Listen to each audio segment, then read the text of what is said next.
Hello students, I am Neelaj Jani and I am welcoming you all at Shivam Classes and Physics Zone. यहाँ पे standard 5 से लेकर standard 12 तक के classes चलाए जाते हैं, जहाँ 11-12 कॉमर्स अवेलेबल है और साथ में ही 11-12 साइंस के अंदर फिजिक्स एंड मैथ्स दोनों अवेलेबल है। फिजिक्स और मैथ्स के लेक्चर्स जो है वो अल्टरनेट डेज के अंदर आपको प्रोवाइड किए जाएंगे और we are here to describe the same thing और उसी के रिगार्डिंग यहाँ पे लेक्चर हो रहा है। Today is very first lecture of standard 11 mathematics chapter number 1 and name of the chapter is set. हम सेट के बारे में जानते हैं। अगर कोई बोले कि आपको किसी ऑब्जेक्ट का सेट बनाना है, जैसे कि मैं आपको एक एग्जांपल देता हूं कि set of objects inside your bag या तो फिर इनसाइड योर क्लासरूम के अंदर जितने भी ऑब्जेक्ट्स हैं उनका एक सेट बनाना है, तो आप तुरंत ही लिखना शुरू कर देंगे। सबसे पहले पेंसिल आएगा, चॉक बॉक्स आएगा, ठीक है, उसके बाद चॉक स्टिक आएगा, डस्टर आएगा, व्हाइट बोर्ड आएगा, ब्लैक बोर्ड है तो ब्लैक बोर्ड आएगा, फैन है तो फैन आएगा। तो we are collecting the particular type of data regarding to the conditions given to us. So set का मतलब क्या होता है? What is set? सेट का मतलब होता है well defined collection of well defined data. क्या होता है? collection of well defined data और objects, और मैं इसको बोलूंगा elements। ठीक है, अगर पर्टिकुलरली हम बात कर रहे हैं मैथमेटिक्स के बारे में तो मैं यहाँ पे चाहूंगा कि हम लिखते हैं नंबर्स। ठीक है, लेकिन नंबर्स जो है एक टाइप के डेटा ही है। तो सेट का मतलब हो गया collection of well defined data और द ऑब्जेक्ट्स और द एलिमेंट्स और द नंबर्स।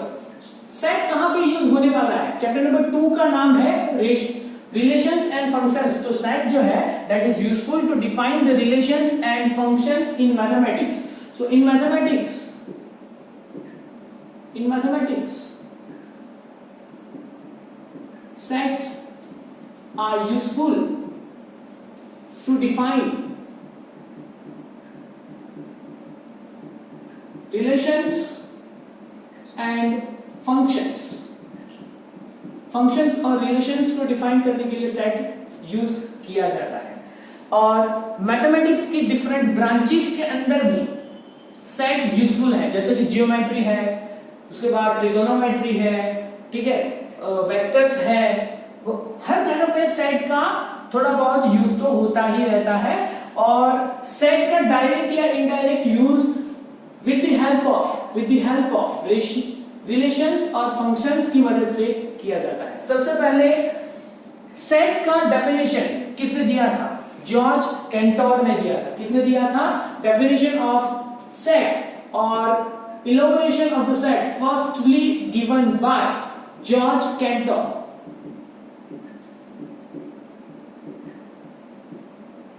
ठीक है, जॉर्ज कैंटर के द्वारा दिया गया था। नाउ सेट को रिप्रेजेंट करने के लिए कई रूल्स हैं। 2 या 3 रूल्स के बारे में हमें पढ़ना पड़ेगा।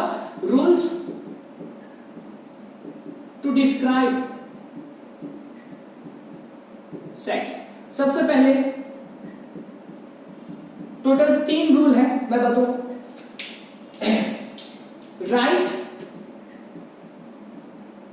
the elements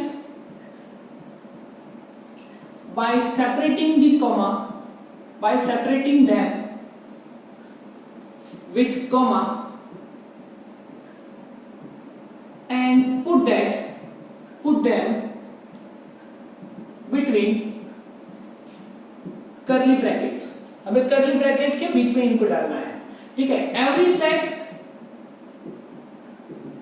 is represented by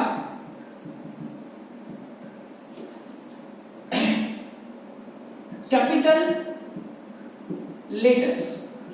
capital letter से डिफाइन किया जाएगा। Example given A, B, C या फिर Z तक कोई भी हो सकता है, ठीक है। सेट के अंदर जितने भी ऑब्जेक्ट्स या जितने भी कलेक्टेड डेटा है जिसको हमने कॉमा से सेपरेट करके रखा हुआ है, वो सबको क्या बोला जाता है, एलिमेंट बोला जाता है। और एलिमेंट जो है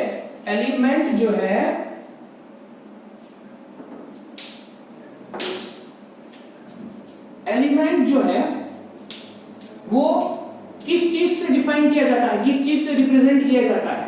तो elements of sets are represented by small letters of alphabets. Example given: A, B, C, D, etc. etc. ठीक है। अगर मैं सेट को रिप्रेजेंट करना चाहता हूं तो representation of set is given by two method. Representation of set, presentation जो दिया जाता है कितने मेथड से दिया जाता है? टू मेथड से दिया जाता है। First method that is roster method, जिसको हम टेबुलर मेथड भी बोलते हैं, और सेकंड मेथड जो है that is set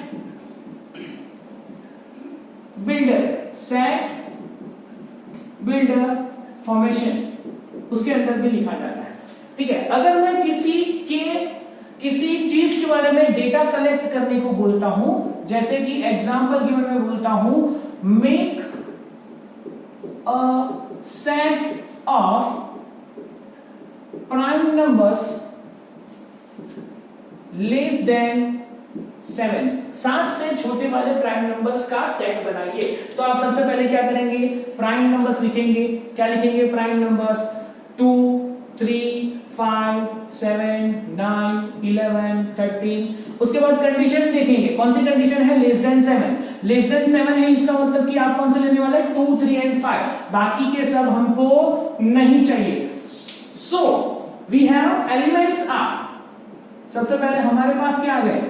elements, those are 2, 3 and 5। अब ये एलिमेंट्स को मुझे एक ब्रैकेट के अंदर रखना है with the help of comma. मैंने कॉमा से रख दिया और इसको इक्वल टू करके सेट का नाम दे दिया। तो आगे जो आएगा that is name of set, ठीक है। ये जो हुआ वो एलिमेंट्स ऑफ सेट। तो यही पे डेफिनेशन है, और इसी चीज को मैं बोल सकता हूं कि अगर मैं 2 लेता हूं तो 2 को मैं बोल सकता हूं x, मैं अगर 3 लेता हूं 3 को मैं बोलूं x, और अगर मैं 5 हूं तो मैं 5 को बोलूं x। तो विद द ब्रैकेट अगर मैं यहां पे ऐसे लिखता हूं कंडीशन कि x वेयर, ये दो डॉट्स है उसको हम क्या बोलेंगे? Where x is prime number less than 7, तो आंसर तो वही हुआ ना। इसका आंसर क्या होगा? 2, 3 एंड 5। यानी कि अगर मैं ऐसे गिवन कंडीशन के अंदर with the help of the bracket लिखता हूं तो वो मेथड हो जाएगी सेट बिल्डर फॉर्मेशन, और अगर मैं यहां पे डायरेक्टली कॉमा करके लिखता हूं तो वो मेथड हो जाएगी रोस्टर मेथड। क्लियर है इतना? ठीक है। तो अगर मैं यहां पे लिखना चाहूं कि रोस्टर मेथड क्या है, अगर मैं यहां पे लिखना चाहूं रोस्टर मेथड क्या है, तो मैं यहां पे लिखूंगा roster method. In roster method of set representation,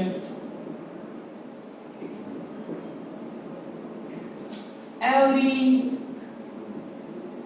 element is separated by comma and they put together in curly brackets, ठीक है। a इज इक्वल टू, अगर एग्जांपल मैंने यहां पे लिखा था 2, 3, 5, और मैं सेट बिल्डर के बारे में बोलूं तो सबसे पहले राइट कर्ली ब्रैकेट्स, उसके बाद in curly bracket in curly bracket represent element by A, B, C dot Z or Z and put gem and write the condition at right side. ठीक है, यानी कि अगर इसी को लिखना है तो कोई एक x एलिमेंट है where x is a prime number less than 7, ये हो जाएगी आपकी कंडीशन। मैं अगर कोई दूसरा एग्जांपल लिखना चाहूं तो मैं दोनों को कैसे लिखूंगा? मैं b इज इक्वल टू लिख रहा हूं 149 and 25, ठीक है, और 16 and 25 ऐसे लिख रहा हूं। तो मैं b is equal to buildup formation के अंदर कैसे लिख सकता हूं? मैं यहां पे देख रहा हूं हर कोई नंबर जो है वो परफेक्ट स्क्वायर है, 2 का स्क्वायर, उसके बाद 3 का स्क्वायर, उसके बाद 4 का स्क्वायर और उसके बाद 5 का स्क्वायर। ठीक है, हम यहाँ पे देख रहे हैं ये रहे परफेक्ट स्क्वायर। तो मैं यहाँ पे लिखूंगा x is considered where x is perfect square और दूसरी कंडीशन लिखूंगा x less than 36, यानी x जो है वो 36 से कम है और परफेक्ट स्क्वायर है, तो 25 तक लिखना ही पड़ेगा। This is set builder formation and this is roster formation. Is that clear? Now moving towards the very next topic that is belongs to and subset. Very most important, set के बारे में पढ़ लिया तो बिलोंग्स टू और subset के बारे में पढ़ना जरूरी है।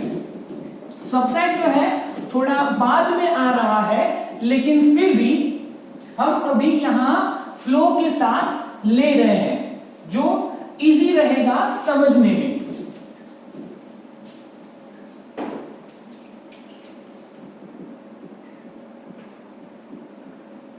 बिलोंग्स टू और does not belongs to का सिंबल ये रहा, does not belongs to का सिंबल ये रहा। उसके बाद सबसेट ऑफ जिसका सिंबल सी के जैसा होता है और not subset of.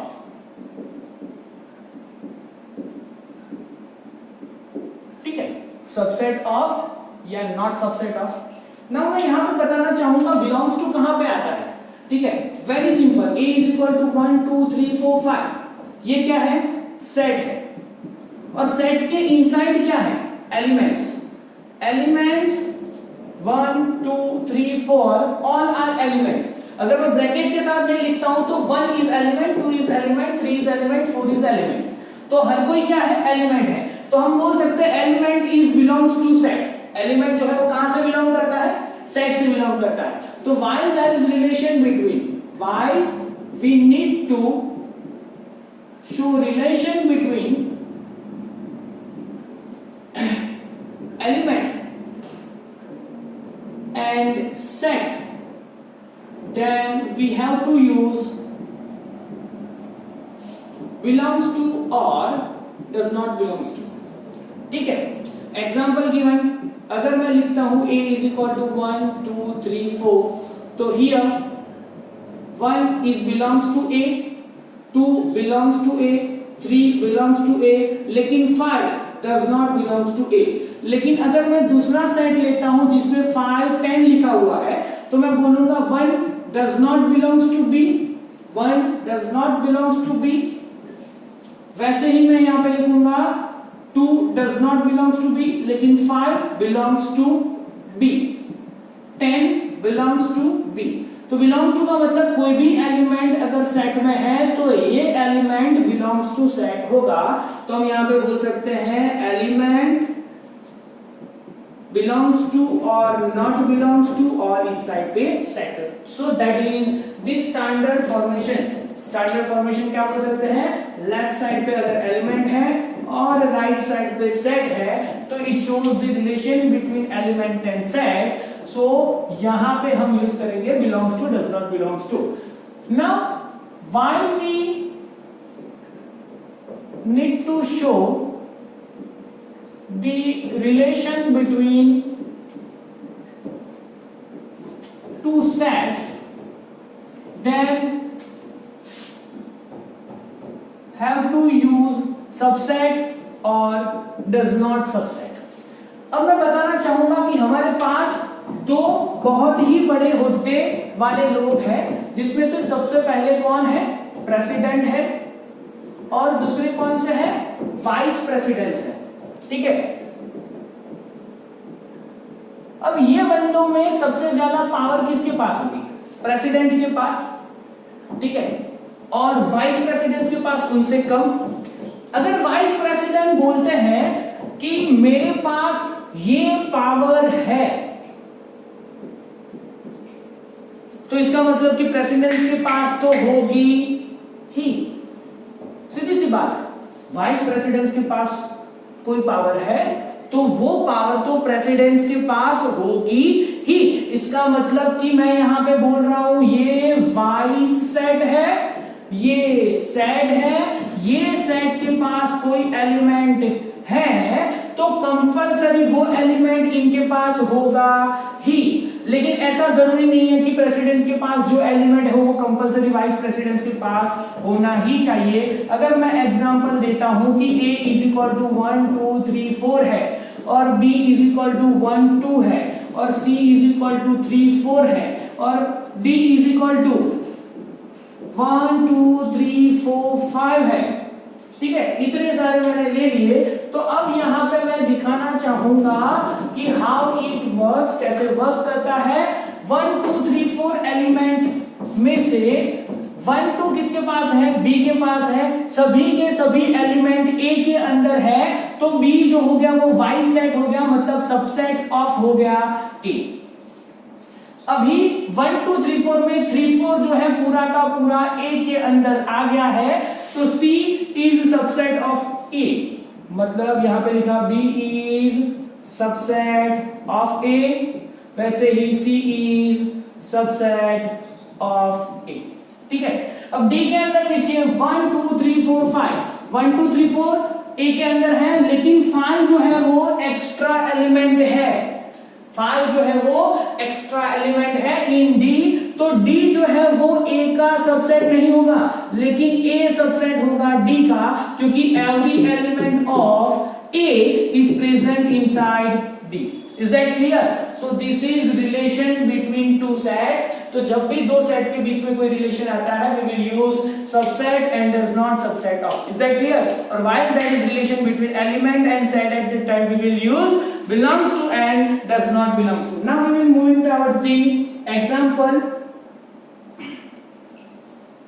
Front of me I have the book in laptop and I am referring that for examples। ठीक है, so example number 1 is write the solution of set of the question। हमें question जो दिया हुआ है, equation जो दी हुई है, उनका सॉल्यूशन का सेट लिखना है। हमें कौन सी इक्वेशन दी गई है, equation that is x square minus x square plus x minus 2 equal to 0। इसके फैक्टर्स और सॉल्यूशन निकालना है तो 2 1 जा 2 -2 के ऐसे दो पार्ट निकालिए कि मिडिल टर्म +1 जितना हो जाए with the help of subtraction. अगर यहाँ पे माइनस आता है तो सब्ट्रैक्शन होगा।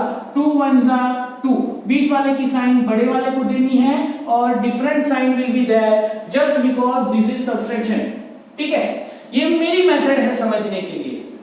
अगर आपको किसी और मेथड से याद आ रहा है you can do the splitting of equation by yourself and get the answer, simple.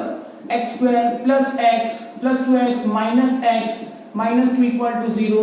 पहले दो के अंदर से x common x plus 2 minus 1 common x plus 2 equal to 0। अभी यहां पे क्या हुआ, पहला स्टेप ये, दूसरा स्टेप ये, दोनों में से x plus 2 common, x minus 1 common, so here it will x equal to minus 2 and x equal to minus 1. So set of solution of equation is, मैंने नाम दिया है इसका a। कौन कौन से आंसर है हमारे पास, -2 और क्या है -2 and +1।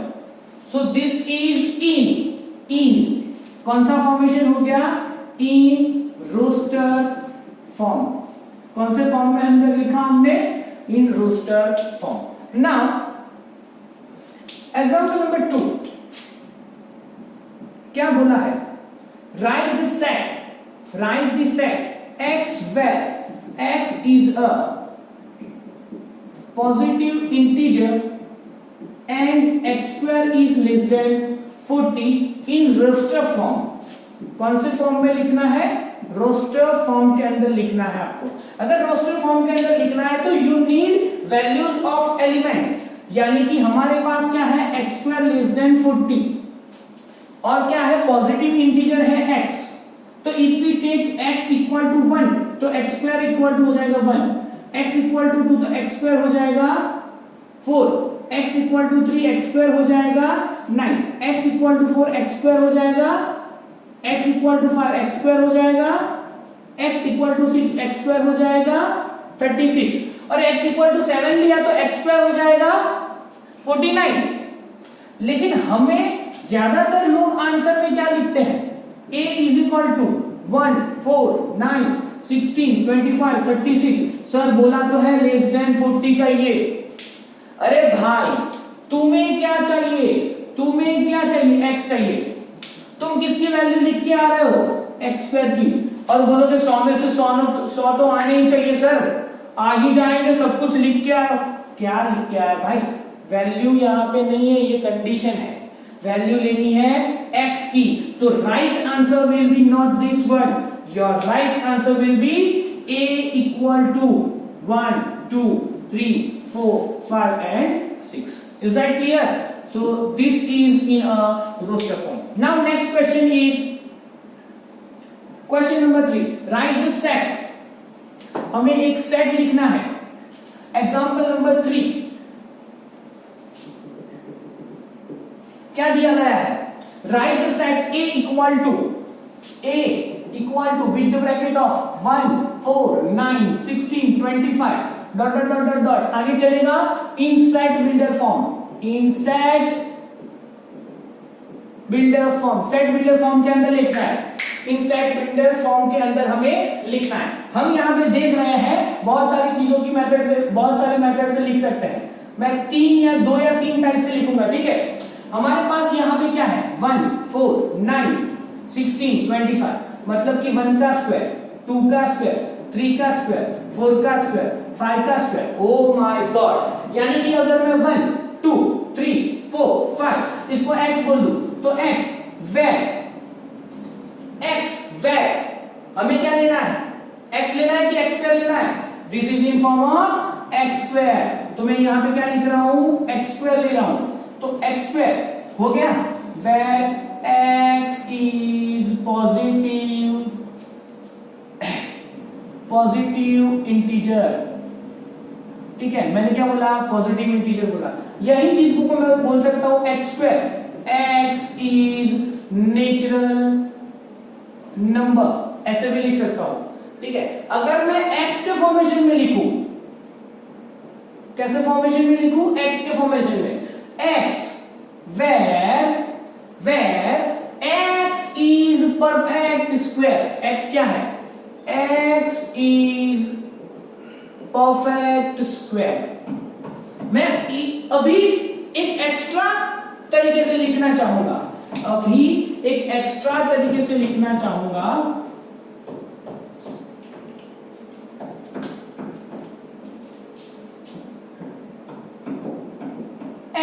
Where x is a square, क्या है, x is a square of natural number. Natural number ले लो, कौन कितने हैं, 1 2 3 4 5, इनका स्क्वायर करो, क्योंकि हमने लिखा ना स्क्वायर है, तो आंसर लिखो 1 4 9 16 25। So we can say that answer तो हमारा आगे आ ही गया, चलता ही रहेगा। सो हम जैसे भी चाहे लिख सकते हैं, यहां से एक कंक्लूजन निकलेगा कि आपका सेट बिल्डिंग फॉर्म जो होगा, मेरा सेट बिल्ट इन फॉर्म जो होगा वो अलग अलग हो सकता है, लेकिन उसका रिजल्ट क्या होना चाहिए, सेम होना चाहिए। मतलब किसी भी सेट का रोस्टर फॉर्म जो होगा वो एक ही तरीके से लिखा जा सकता है, ठीक है, लेकिन बिल्डिंग फॉर्म जो है वो दूसरे अलग अलग कंडीशन के साथ लिखा जा सकता है। एक और इंफॉर्मेशन मैं देना चाहूंगा कि अगर हमारे पास 1 2 3 4 5 6 ये रोस्टर फॉर्म है, तो क्या मैं इसको 1 3 4 2 6 5 ऐसे फॉर्म में लिख सकता हूं या नहीं लिख सकता हूं? मैं ऐसे फॉर्म में लिख सकता हूं कि नहीं लिख सकता हूं? मैं बिल्कुल लिख सकता हूं। जैसे कि मैंने एक सेट डिफाइन किया, सेट है क्लासरूम। क्लासरूम में 6 बच्चे मैंने बिठाए हुए हैं, कहां बिठाए मैं बताना नहीं चाहूंगा। तो बच्चे जो है वो हर जगह को रिप्लेस कर सकते हैं, एक जगह से दूसरी जगह पे जा सकते हैं, लेकिन उनके सेट के बाहर नहीं जा सकते। मतलब कि elements can be at any place inside the set will remain as it is. Now next question is example number 4.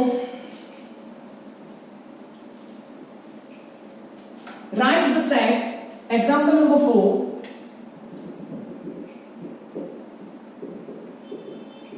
Write the set with the bracket of 1 by 2, 2 by 3, 3 by 4, 4 by 5, 5 by 6 and 6 by 7 in set builder form. ये form के अंदर आपको देखना है। Now what will happen, आप यहां पे देख सकते हैं हमारे पास क्या है, 1 by 2, 2 by 3, 3 by 4, 4 by 5, 5 by 6, 6 by 7।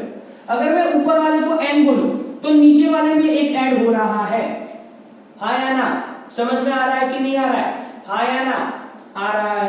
अभी यहाँ पे हर कोई नंबर जो है वो नेचुरल नंबर है, तो n जो है वो नेचुरल नंबर में से होगा, तो ऑब्वियस हो गया कि n+1 जो है वो भी नेचुरल नंबर से हो ही जाएगा। तो एक कंडीशन इसको लिखने की जरूरत नहीं है, लेकिन ये लिखना पड़ेगा। अब मैं इसको पूरा x बताता हूं, क्या बताता हूं? x बताता हूं। तो मेरा सेट A इक्वल टू हो जाएगा x, वेयर x की वैल्यू मैंने ली है n/n+1, n/n+1। न्यूमरेटर के अंदर n की वैल्यू मैक्सिमम कहां तक जा रही है? 6 तक जा रही है, तो मैं n belongs to natural number बोलूंगा और n लेस देन 7 बोलूंगा। Natural number n less than 7। अभी किसी और बंदे को पूछा गया, वो कैसे लिखेगा? किसी और को मैंने पूछा, वो कैसे बिल्डिंग फॉर्म लिख रहा है? a equal to x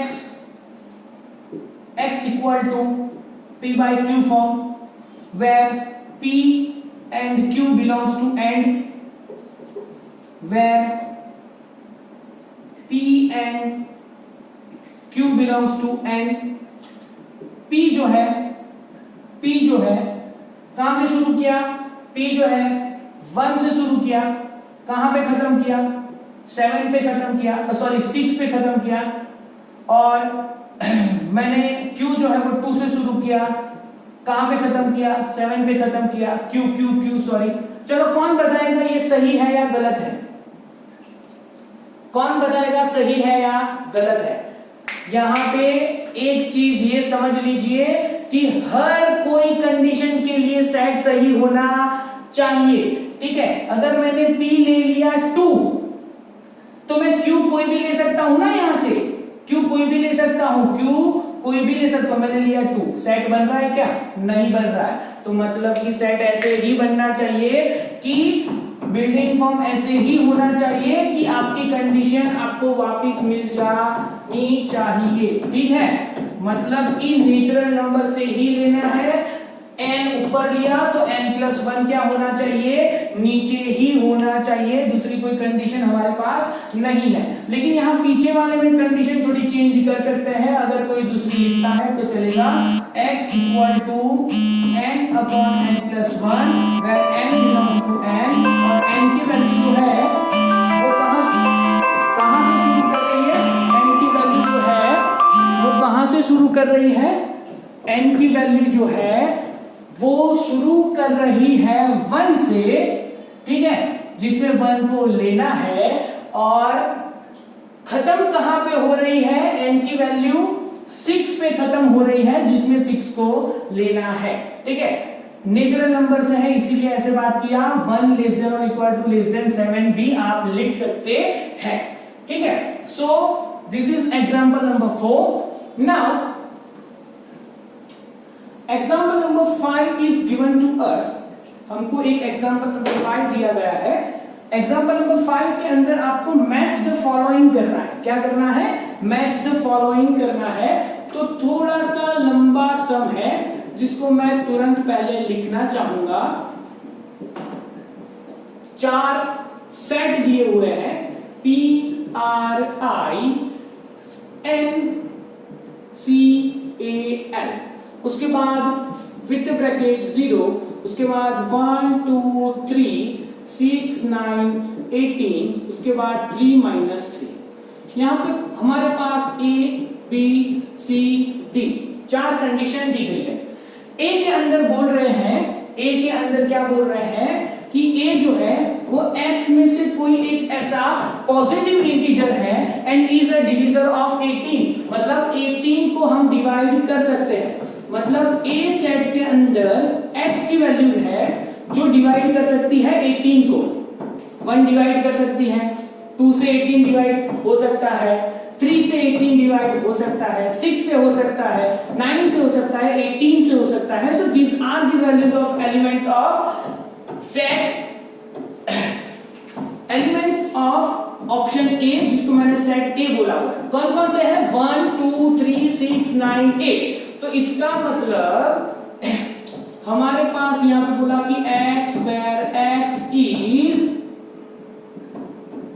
divisor of 18, तो क्या हो जाएगा शॉर्ट के अंदर, ये रहा आपका आंसर, ठीक है।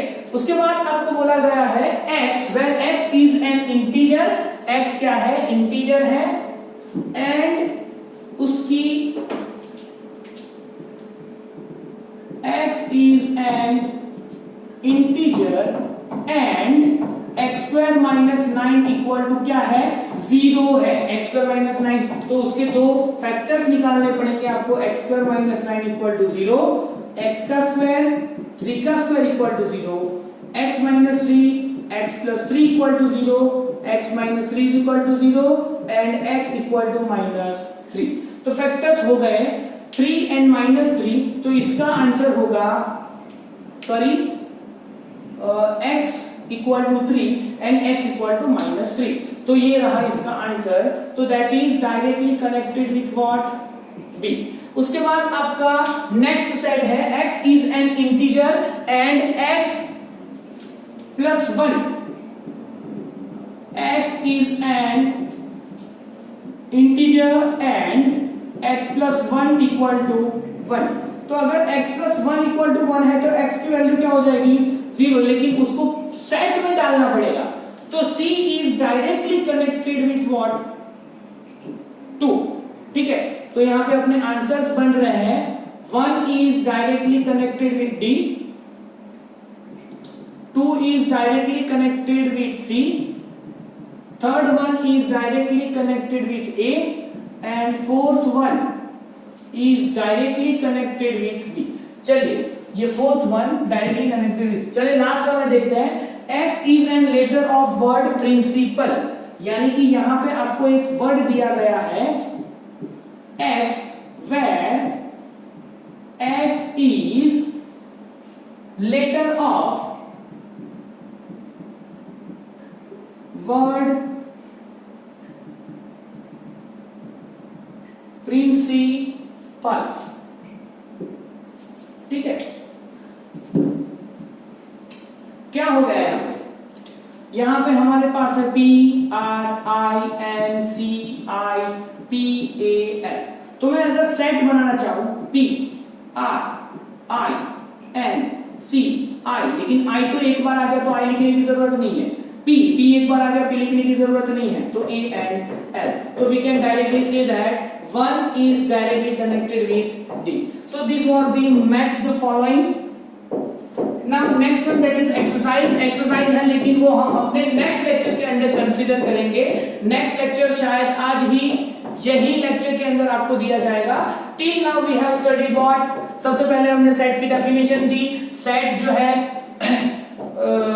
सेट के रिप्रेजेंटेशंस के टाइप्स हमने देखे कितने हैं, roster type and building form type है।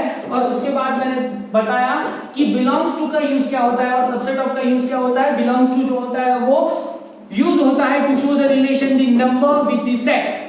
बिलोंग्स टू और डज नॉट बिलोंग्स टू जो होता है वो नंबर यानी कि एलिमेंट ऑफ सेट और सेट के साथ रिलेशन दिखाने के लिए यूज होता है। While there are two sets, दो सेट अगर होते हैं तो दोनों सेट के बीच में रिलेशन दिखाने के लिए subsets and does not subsets का यूज होता है। And after then that we have seen this much of example. In the next lecture we will discuss about exercise number 1.1। आपको कम से कम 5 या 6 लेक्चर देखने पड़ेंगे, तब आपको पता चलेगा कि JEE नीट लेवल का ये लेक्चर हो रहा है या नहीं। मैथ्स वालों के लिए JEE का ही लेक्चर होगा। सो दैट इज व्हाई आप देखते रहिए। 4 या 5 लेक्चर के बाद यही चैप्टर का लेक्चर्स के अंदर कंबाइनली JEE का कंटेंट शुरू हो जाएगा। आपको कोई अलग से पढ़ने की जरूरत नहीं है। You have to prepare for the JEE from the very first day of your year. So that is why start the preparation. Do join the academy. देखते रहिए, सीखते रहिए और रिवाइज करते रहिए। Thank you.